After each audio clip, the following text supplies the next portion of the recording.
আলহামদুলিল্লাহ রবিল আলমিন আসসালাতু ওয়াসসালামু আলা রসুলিহিল আমিন ওয়ালা আলিহি ওয়া আসহাবি ওমান তাবিআহুম বিইহসান ইলা ইয়াউমিদ্দিন।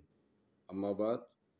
সুপ্রিয় দর্শক ও শ্রোতা, আসসালামু আলাইকুম ওয়া রাহমাতুল্লাহি ওয়া বারাকাতুহু।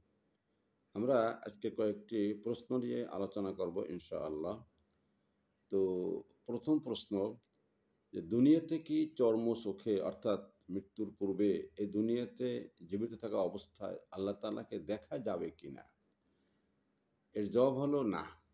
দুনিয়াতে এই চর্মসুখে আল্লাহ তাআলাকে দেখা অসম্ভব, সম্ভব নয়। হযরত মূসা আলাইহিস সালাম আল্লাহ তাআলাকে দেখতে চেয়েছিলেন। আল্লাহ তাআলা বলেছিলেন, লাং তারানি, তুমি আমাকে কখনো দেখতে পাবে না।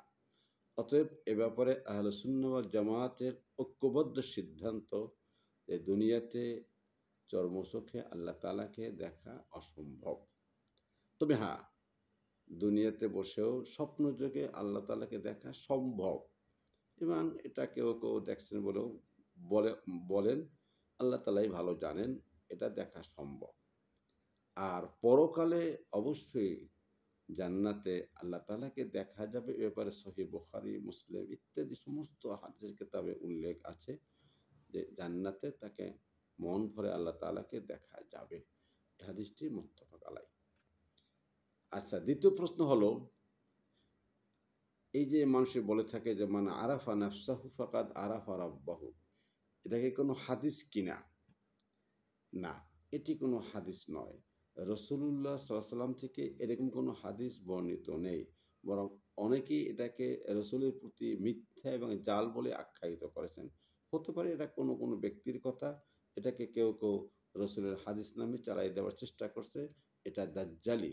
আর রাসূলুল্লাহ সাল্লাল্লাহু আলাইহি ওয়াসাল্লাম বলেছেন, মান কাযাবা আলাইয়া মুতাআম্মিদান ফালিয়াতাবাওয়া মাকআদাহু মিনান নার।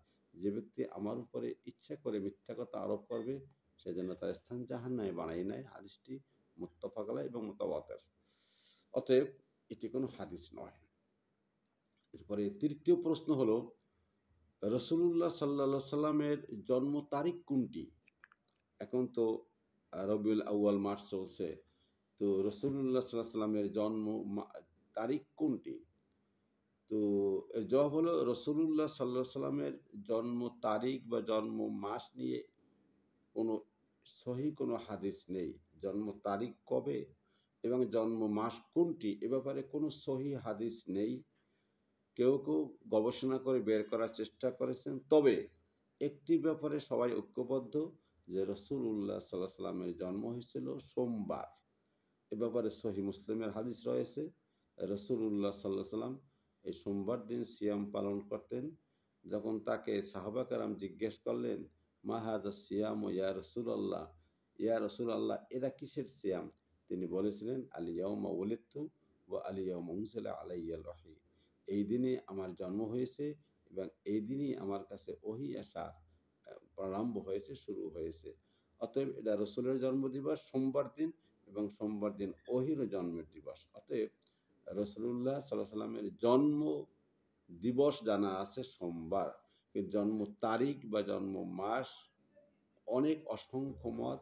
এমনকি জন্ম তারিখ সম্পর্কে কমপক্ষে 12টি মত আছে, এবং মাস সম্পর্কেও মুহররম, সফর, রবিউল আউয়াল, রবিউল আখির, রজব এবং রমজান মাস পর্যন্ত এই কয়টি মাসের মধ্যে উল্লেখ করা আছে, এবং প্রত্যেকেরই সপক্ষে যুক্তি তর্ক অনেক আছে, কিন্তু সোমবার দিনের ব্যাপারে কোনো দ্বিমত নেই।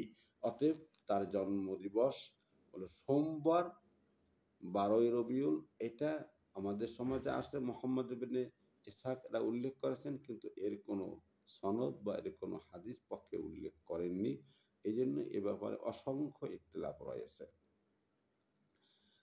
এরপরে 4 নম্বর প্রশ্ন হলো যে রসুলের এই জন্ম বার হলো সোমবার। রসুলের জন্ম দিবসে আমাদের কি করণীয়? আসলে রাসূলুল্লাহ সাল্লাল্লাহু আলাইহি সাল্লামের জন্ম হয়েছে সোমবার, এটা কনফার্ম, হাদিস দ্বারা প্রমাণিত। এখন রাসূলুল্লাহ সাল্লাল্লাহু আলাইহি সাল্লাম তার সোমবারের জন্ম, এই তারিখে রাসূলুল্লাহ সাল্লাল্লাহু আলাইহি সাল্লাম বা সাহাবায়ে কেরাম যা করেছেন, আমাদেরও তাই করা উচিত। রাসূলুল্লাহ সাল্লাল্লাহু আলাইহি সাল্লাম এই সোমবার দিন সিয়াম পালন করতেন। আমরা আগেই বলেছি, এবং সাহাবা কারামের প্রশ্নের জবাবে তিনি বলেছিলেন, আজকে আমার জন্ম হয়েছে এবং আজকে আমার উপরে ওহী নাজিলের শুভ সূচনা হয়েছে। অতএব এজন্য রাসূলুল্লাহ সাল্লাল্লাহু আলাইহি ওয়াসাল্লাম এই সোমবার দিন সিয়াম পালন করতেন। এছাড়া সোমবার দিন সিয়াম পালন করার আরো একটি কারণ আছে। রাসূলুল্লাহ সাল্লাল্লাহু আলাইহি ওয়াসাল্লাম বলেছেন যে, এই বান্দার আমল সোমবার এবং বৃহস্পতিবার আল্লাহর কাছে পেশ করা হয়। তু'রাদুল আমালু ইয়াউমাল ইসনাইন ওয়া ইয়াউমাল খামিস ফাউহিব্বু আন ইউ'রাদা আমালি ওয়া আনা শাইম। রাসূলুল্লাহ সাল্লাল্লাহু আলাইহি ওয়াসাল্লাম বললেন, বান্দার আমল আল্লাহর কাছে সপ্তাহের সোমবার এবং বৃহস্পতিবার আল্লাহর কাছে পেশ করা হয়। তাই আমি চাই আমার আমলটাও আল্লাহর কাছে পেশ করা হোক আমার সিয়াম অবস্থায়। এই হাদিসটি সহিহ হাদিস। অতএব এই ৩ টি কারণে রাসূলুল্লাহ সাল্লাল্লাহু আলাইহি ওয়াসাল্লাম এই সোমবার দিন সিয়াম পালন করতেন। ১. রাসূলের জন্ম, ২.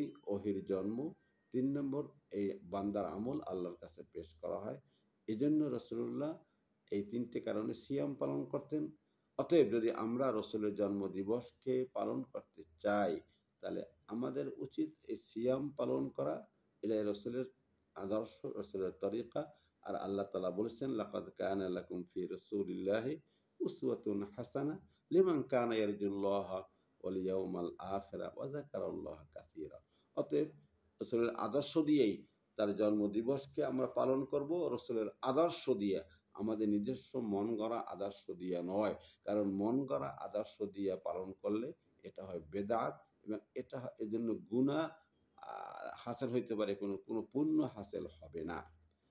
এরপরে ৫ নম্বর একটি প্রশ্ন আসছে যে রাসূলুল্লাহ সাল্লাল্লাহু আলাইহি ওয়াসাল্লাম তিনি কিভাবে এই জন্মদিবসকে পালন করতেন। আর আমরা উল্লেখ করেছি যে রাসূলুল্লাহ সাল্লাল্লাহু আলাইহি ওয়াসাল্লাম এই সোমবার দিন তিনি সিয়াম পালন করতেন। অতএব আমাদেরও সেই সিয়াম পালন করা উচিত।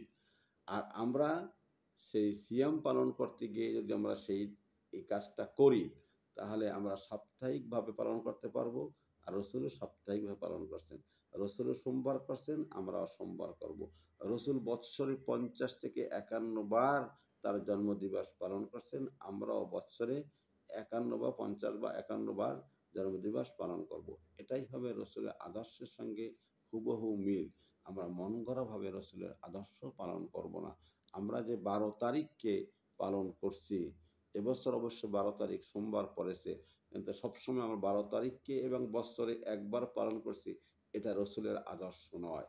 রসুল কখনো ১২ তারিখকে পালন করেননি এবং তিনি বৎসরে একবার করেননি, বরং প্রতি সোমবার রোজা রাখছেন। তার জন্মদিবসকে তার পালন ছিল রোজার মাধ্যমে, সাপ্তাহিক। আর আমরা করছি খেয়ে দেয়ে বাৎসরিক। অতএব আমরা যদি সত্যিকার অর্থে রসুলের জন্মদিবসকে পালন করতে চাই রসুলের তরিকা মোতাবেক, তাহলে আসুন আমরা সোমবার দিন সিয়াম পালন করি। তাহলে বৎসরে আমরা ৫০ থেকে ৫১ সপ্তাহ পাবো, যেখানে আমরা এভাবেই রোজা রেখে আরও ৫০টি রোজা আমরা রাখতে পারবো। আল্লাহ তাআলা আমাদেরকে এই কাজটি করার তৌফিক দান করলে আমরা এই বেদাত থেকে মুক্ত হতে পারি। আল্লাহ তাআলা আমাদেরকে সেই তৌফিক দান করুন, আমিন। ওয়াখির দাওয়ানা আনিল হামদুলিল্লাহি রাব্বিল আলামিন। আসসালামু আলাইকুম ওয়া রাহমাতুল্লাহি ওয়া বারাকাতুহু।